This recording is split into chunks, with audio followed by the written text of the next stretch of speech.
আমরা তাকে প্রোটেকশন দিতে চাই। তিনি সাবেক আইজিপি হন আর সাবেক সেনাপ্রধান। আমাদের দেশের প্রচলিত আইনে অন্যায় যে করবে তাকে শাস্তির কাছে সমর্পণ করা। এখানে কোনো প্রকার সরকারের কাউকে প্রোটেকশন দেওয়ার বিষয় নেই। এবং দেখুন আবরার হত্যাকাণ্ড, এখানে যাদের দণ্ড হয়েছে চরম দণ্ড, তারা অধিকাংশ নন, সবই ছাত্রলীগের, কিন্তু সরকার তাদেরকে প্রোটেকশন দিতে যায়। আজকে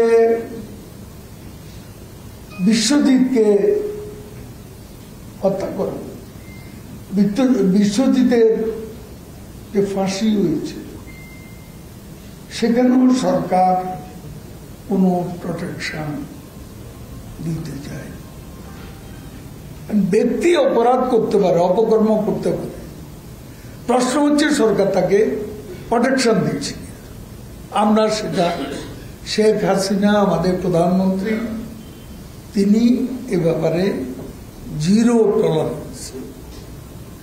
কাজেই অপরাধীকে অপরাধী হিসেবে আমরা দেখি, সে যেই যত প্রভাবশালী, অপরাধ করলে শাস্তি তাকে পেতে।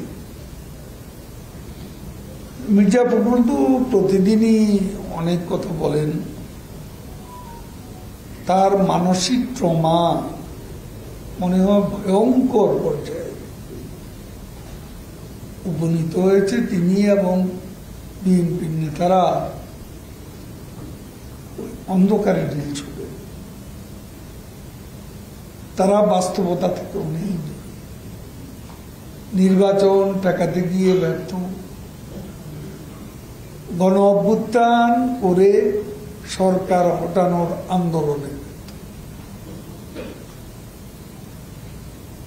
এখন তাদের এদিকও নাই ওদিকও নেই। বন্ধুরাও আগের মতো এসে তাদেরকে উৎসাহিত করে না। আগে তো সকালে ঘুম থেকে উঠেই মার্কিন দূতাবাসে গিয়ে হাজির হতেন নাস্তা করার আগে, সেখানেই নাস্তা করতেন। রাতেও খুঁজে পাওয়া যাচ্ছে না কোথায়, মার্কিন দূতাবাস,